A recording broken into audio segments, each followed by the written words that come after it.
Welcome back, everyone. Happy New Year. Mike McConville here one more time for String Techs. So what we have here is a VOS 1959 reissue, and we're doing some fingerboard correction on it. And we all know how a truss rod is supposed to work and how the neck is supposed to react. I have another Gibson here, another example of truss rods and necks and how they're supposed to react when you adjust them and how they actually react.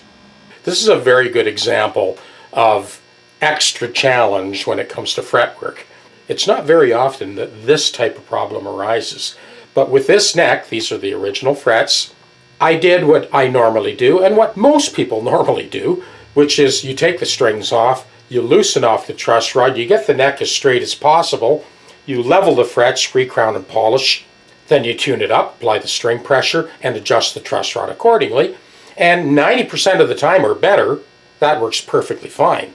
But what was happening with this guitar, between the string load and the truss rod tension, once it was tuned up, the neck would distort somewhat, and there was multiple places all over the neck where there were high spots. So this is one of those very rare occasions where the guitar had to be dressed under string load. And I know, buy yourself a $135,000 fret dressing machine. For the amount of times I come across this kind of issue, I found a much more cost-effective solution. Have a look at this. Okay, so what we have here, this is a piece of T-bar for suspended ceilings. $1 for a 4-foot length, and this is what I fabricated. I used some JB weld to attach the file to the underside, and this allows me, with the guitar tuned right up to concert pitch, action adjusted, truss rod adjusted where it's going to be, it allows me to spot dress. And I completely corrected that troublesome Les Paul.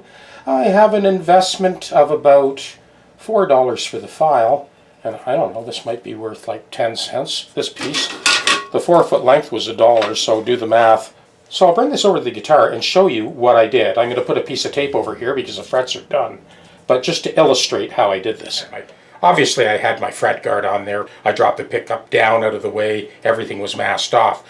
I did cover this file up with masking tape because the job is done. Everything's been leveled, recrowned, and polished. But let me show you how this works. This guitar is tuned to concert pitch. The truss rod, the action, everything is as it should be.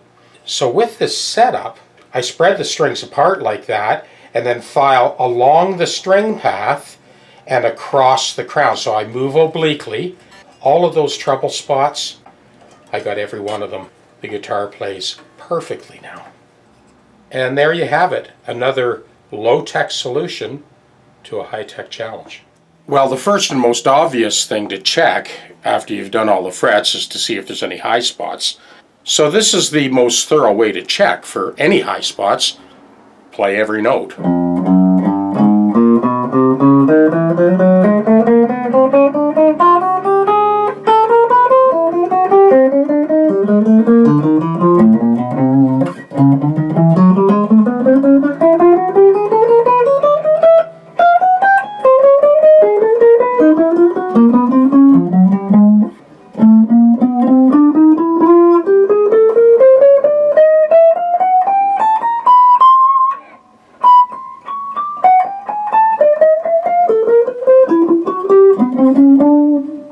So we're good in that respect.